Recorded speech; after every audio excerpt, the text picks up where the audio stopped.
Students, स्वागत है आपका अपने चैनल कॉमर्स कुजी पर। और जो हम इंडियन इकोनॉमिक डेवलपमेंट यानी कि टी.आर. जैन विक्योरी की बुक से मैंने आपको फर्स्ट चैप्टर पढ़ाना स्टार्ट किया था, Indian economy on the eve of independence. वहाँ पर मैंने 3 पार्ट उसके अपलोड कर दिए थे। जिन बच्चों ने वो पार्ट्स नहीं देखे हैं, मैं डिस्क्रिप्शन में लिंक अटैच कर दूंगा, वहाँ जाके देख सकते हैं। उम्मीद है ये चैप्टर का शायद लास्ट पार्ट हो। यहाँ पर हम कोशिश करेंगे कि आज इस चैप्टर को ख़त्म कर दें। और आगे बढ़ने से पहले मैं आपको बताना चाहूँगा कि अगर आप मेरे व्हाट्सएप ग्रुप में, डाउट सेशन ग्रुप में ऐड होना चाहते हो, डाउट्स के लिए ऐड होना चाहते हो, या मेरी लाइव क्लासेस ज्वाइन करना चाहते हो, तो ये मेरा व्हाट्सएप नंबर है। आप यहाँ पर मेरे को कांटेक्ट कर सकते हैं 9690105047। यहाँ पर आप पूछ सकते हो सर कि लाइव क्लासेस का चार्ज क्या है। आप ग्रुप में भी ले सकते हो और आप प्राइवेट भी ले सकते हो। डिस्क्रिप्शन में आपको मेरा इंस्टाग्राम का लिंक मिल जाएगा, वहाँ पे जाके प्लीज़ मुझे फॉलो कर लीजिएगा। फेसबुक आईडी का लिंक मिल जाएगा, टेलीग्राम चैनल का लिंक मिल जाएगा। चलिए स्टार्ट करते हैं। सबसे पहले हेडिंग है यहाँ पर हमारी demographic profile. Demographic condition during the British rule exhibited all feature of a stagnant and backward economy. Here we focus on the following parameters. जो डेमोग्राफिक कंडीशंस थी ब्रिटिश रूल में, वो एक स्टैगनेंट और बैकवर्ड इकोनॉमी थी। और यहाँ पर कुछ आपको पॉइंट डिस्कस करे गए हैं, लेकिन पॉइंट से पहले मैं आपको यहाँ बता दूँ, population census in India is a detail estimation of population size along with the complete demographic profile of the country. Population census क्या होता है कि हमारे इंडिया में कितनी जनसंख्या है टोटल, और वो फर्स्ट कंडक्ट की थी ब्रिटिश रूल में 1881 में। उसके बाद हर 10 साल बाद पॉपुलेशन मेजर होती है। Birth rate and death rate, both birth rate and death rate were very high, nearly 48 and 40 पर 1000 रेस्पेक्टिवली। हाई बर्थ रेट था, हाई डेथ रेट था, यानी कि एक मैसिव पॉवर्टी की तरफ इशारा कर रहा था। Infant mortality rate, infant mortality rate का मतलब होता है ऐसे लोगों की संख्या, ऐसे बच्चों की संख्या जिनकी मृत्यु 1 साल के अंदर ही हो जाती है। उनका जन्म हुआ और 1 साल के अंदर ही अगर उनकी मौत हो जाती है तो उन्हें हम कहते हैं इन्फेंट मॉर्टेलिटी, जो उस समय 1947 पर 218 पर 1000 थी, यानी कि 1000 बच्चों में 218 बच्चों की मौत हो जाती थी 1 साल के अंदर, जो कि अब 33 पर 1000 रह गई, यानी 1000 बच्चों में 33 लोग। ठीक है ना। ये क्यों होती थी सर? हमारी हेल्थ केयर सेंटर थी, एजुकेशन थी, पॉवर्टी थी। फिर थर्ड है हमारा लाइफ एक्सपेक्टेंसी। लाइफ एक्सपेक्टेंसी का मतलब होता है कि एक एवरेज इंसान कितना जी सकता है।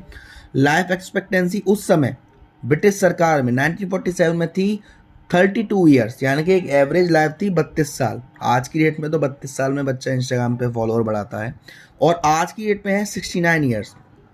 प्रेजेंटली 69 ईयर्स है और पहले थी 32 years. Low the expectancy reflect lack of health care facility. Health care facility नहीं थी, अवेयरनेस नहीं थी लोगों में, है ना, हेल्थ को लेकर। अब यहाँ पे आपको कुछ हेडलाइन दे रखा है, high mortality rate and low life expectancy are more important social indicator of backwardness and poverty of the message. Infant mortality rate का हाई होना, लाइफ एक्सपेक्टेंसी रेट का कम होना, ये बताता है कि हमारा बैकवर्ड एरिया था, पॉवर्टी थी। During the British rule frequent family, family का मतलब होता है भुखमरी, वो आते रहते थे। ठीक है ना। उसके बाद दे रखा है आपको fourth literacy rate. Literacy rate referring to those who can read and write. Literate कौन होता है? जो पढ़ सकता है, लिख सकता है, पढ़े लिखे लोगों को लिटरेट बोलते हैं। वॉज लेस देन 16%, उस समय 16% से भी कम था लिटरेसी रेट। ये बताता है कि हम कितने बैकवर्ड एरिया से थे, कितने इकोनॉमिक बैकवर्डनेस थी। फीमेल लिटरेसी रेट थी वो अबाउट 7% थी, जो आपको मालूम होगा जेंडर बाय सिस्टम चलता था कि लड़कों को पढ़ाओ लड़कियों को मत पढ़ाओ, उस तरीके से। फिर आपको स्ट्रक्चर दे रखा है कि जो हमारी वर्किंग पॉपुलेशन होती थी, काम करने वाले लोग होते थे, उसमें से कितने लोग प्राइमरी सेक्टर में, कितने लोग सेकेंडरी सेक्टर में, और कितने लोग इंडस्ट्री सेक्टर में या टर्शरी सेक्टर में काम करते थे। प्राइमरी सेक्टर आपको मालूम है वही जो रॉ मटेरियल बनाते हैं, सेकेंडरी सेक्टर जो रॉ मटेरियल को फिनिश गुड्स में कन्वर्ट करते हैं, और टर्शरी सेक्टर जो सर्विस देते हैं।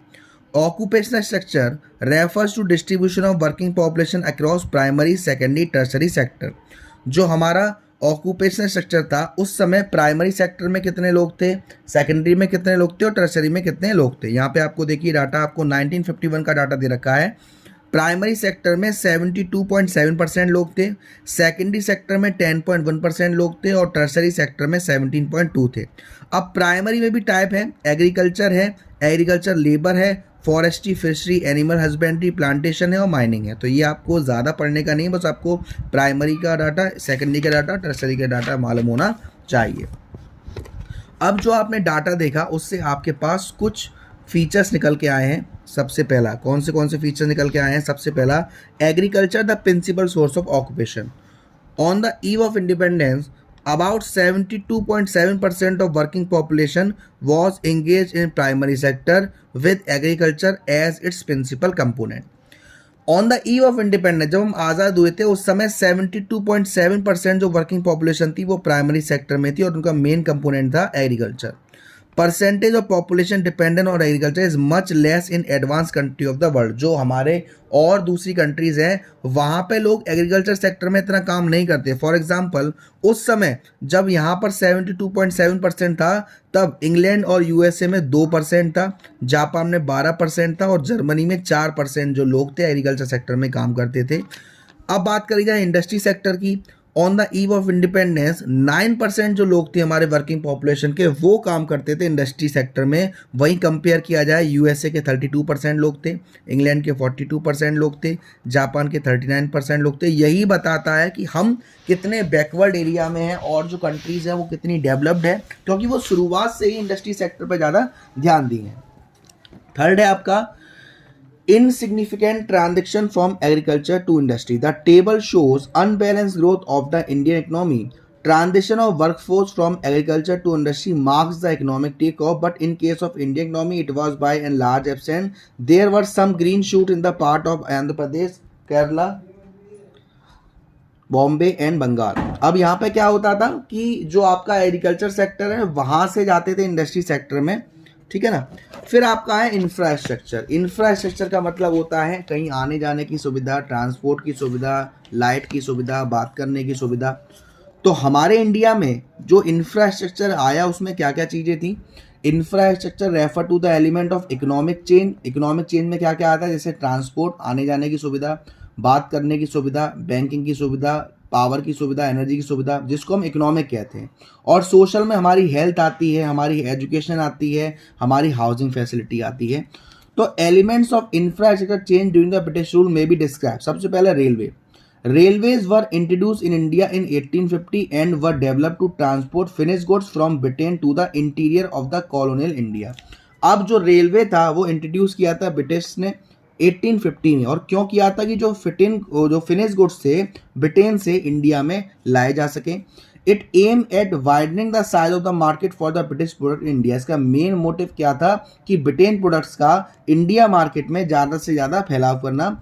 However, introduction of railway is considered one of the most important contribution of the British in India. लेकिन माना जाता है कि जो इंट्रोडक्शन किया था रेलवेज का इंडिया में वो एक बहुत बड़ा कंट्रीब्यूशन था ब्रिटिश सरकार का इंडिया के लिए।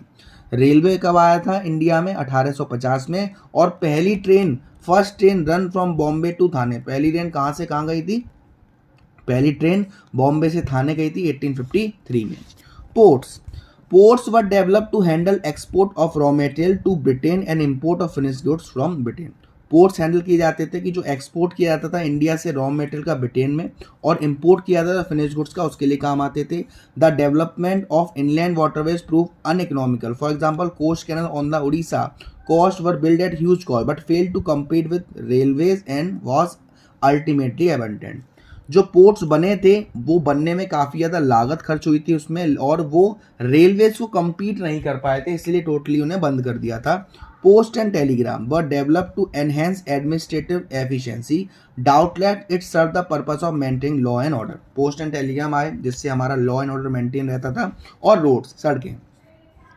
Roads were developed to facilitate transportation of raw material from different parts of the country to the ports. There were no efforts made to develop all-weather road to reach out to rural area during the rainy season. As a result, people living in rural areas suffered the time of natural calamities. Road develop करे गए थे transportation करने में raw material का अलग अलग parts country में, लेकिन जो रूरल एरियाज थे वहाँ की सड़कों पर ध्यान नहीं दिया गया, जिसकी वजह से जब नेचुरल क्लेमिटीज़ होती थी या रेनी सीजन होता था तो वहाँ के लोग वहाँ पर नहीं आ पाते थे। तो अब आपसे पूछा है कि sir was there any positive impact of the British rule India, क्या आपके नज़रिए से ब्रिटिश रूल का कोई पॉजिटिव इम्पैक्ट भी पड़ा इंडिया पे? Certainly not. If the impact of the British rule is study with reference to motive of the British government India, the motive was clear and focus, it was colonial exploitation of the Indian economy. अगर आप British सरकार का motive देखेंगे तो उन्होंने totally हमारा जो colonial exploitation किया था, एग्रीकल्चर सेक्टर को बर्बाद कर दिया था, इंडस्ट्रियल सेक्टर को बर्बाद कर दिया था, ठीक है ना। लेकिन कुछ चीज़ें आप देख सकते हैं पॉजिटिव इफेक्ट्स के तरीके से। जैसे पहला, commercial outlook of the farmers. पहले फार्मर्स क्या करते थे? Force commercialisation of agriculture under the British rule, export the subsistence farming to uncertainty on the market. True, but it also lead to a gradual change in outlook of the farmer. The farmer started considering market price of the produce as an important determinant of their production decision. पहले क्या होता था? पहले subsistence farming होती थी, उतना ही उगाते थे जितना खा सके। लेकिन ब्रिटिश सरकार ने अब ज़्यादा से ज़्यादा उन्हें उगाने के लिए बोला, जिससे उनका आउटलुक चेंज हुआ। ज़्यादा उगेगा तो जो बचेगा उसे बेच दिया जाएगा। New opportunities of employment. Spread of railways and roadways open up new opportunity of economic and social growth. जो हमारा रेलवेज ओपन हुआ था जिससे हमारी नई नई जॉब्स निकलना शुरू हो गई। Control of family, rapid means of transport facilitate rapid movement of fruit growth. जैसे कि हमारा ट्रांसपोर्ट फैसिलिटी अच्छी हुई, वैसे ही खाने पीने की सुविधा भी अच्छी हो गई। एक जगह से खाना दूसरी जगह भेजा जाता था, जिसकी वजह से फैमिलीज पर थोड़ा कंट्रोल हुआ, फैमिली यानी कि भुखमरी। Monetary system of exchange. There was a transition from barter system of exchange to monetary system of exchange. Growth of monetary system of exchange facilitate division of labor, specialization, large scale production.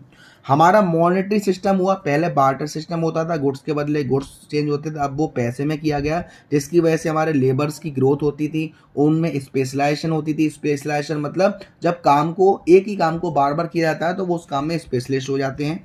और last है efficient system of administration. The British government India left a legacy of an efficient system of administration. This serve as a ready reference for our politician and planner.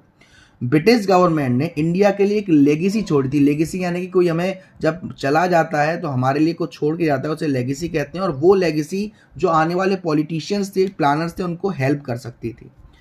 तो ये था आपका first chapter is all about Indian economy on the eve of independence. Next video में हम start करेंगे आपका chapter second, जो कि शायद है 5 ईयर प्लान्स इन इंडिया। और फर्स्ट चैप्टर से रिलेटेड अगर कोई डाउट हो तो आप कमेंट सेक्शन में बताइएगा। वीडियो पसंद आई हो तो प्लीज़ वीडियो को शेयर कीजिएगा। चैनल को अब तक सब्सक्राइब नहीं किया तो प्लीज़ सब्सक्राइब करना और लाइक कर देना। Thank you so much.